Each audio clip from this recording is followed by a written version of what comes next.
আমাকে শপথ গ্রহণ করানোর জন্য কোনো ধরনের পদক্ষেপ বর্তমান সরকার নেয় নাই, যেটি কিনা তাদের এখতিয়ারে পড়ে। বর্তমান সরকার বলতে স্থানীয় সরকার বিভাগকে বোঝানো হচ্ছে, যেখানে নির্বাচন কমিশন থেকে এই নির্দেশনাটি গ্যাজেট সহ স্থানীয় সরকার বিভাগে অর্থাৎ স্থানীয় সরকার মন্ত্রণালয় বরাবর পাঠানো হয়। পাঠানোর পর তারা আরেকটি যে কাজ করে, সেটিকে আইনের দৃষ্টিতে অনেকেই বলেছে এটি বেআইনি, সেটি হলো তারা পাল্টা নির্বাচন কমিশনকে চিঠি লিখে সেখানে একাধিক একটা রেফারেন্স দিয়ে বলার চেষ্টা করে যে এখানে আপিল করবে কিনা। অথচ নির্বাচন কমিশন কিন্তু তার যে আইনজীবী প্যানেল রয়েছে, তার যে বিজ্ঞ আইনজীবীরা রয়েছেন এবং তার যে প্রক্রিয়া রয়েছে, সেটি সম্পন্ন করে পূর্ণাঙ্গ কমিশন মিলেই কিন্তু সিদ্ধান্ত দিয়ে গ্যাজেট প্রকাশ করে ফেলেছে।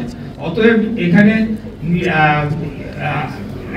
স্থানীয় সরকার মন্ত্রণালয় কি নির্বাচন কমিশনকে অলমোস্ট নির্দেশনা দিতে পারে কিনা, সেই বিষয়টি এখন প্রশ্নে চলে এসেছে। তো এখানে আমরা দেখছি যে নির্বাচন কমিশনের উপর ইতিমধ্যেই এই সরকার এক ধরনের হস্তক্ষেপ শুরু করেছে এবং সেটি আগামী জাতীয় নির্বাচনের আগে কি ধরনের প্রভাব ফেলতে পারে সেটা নিয়ে জনগণ এখন শঙ্কিত হয়ে পড়েছে। এদের এই বর্তমান যে অন্তর্বর্তীকালীন সরকারের যে উপদেষ্টা পরিষদ রয়েছে, এই উপদেষ্টা পরিষদের অধীনে একটি সঠিক, সুস্থ, নিরপেক্ষ জাতীয় নির্বাচন অনুষ্ঠিত হতে পারে কিনা সেটা নিয়ে জনমনে এখন শুধু সন্দেহ না, তারা এখন স্পষ্টতই দেখতে পাচ্ছে এটি সম্ভব নয়।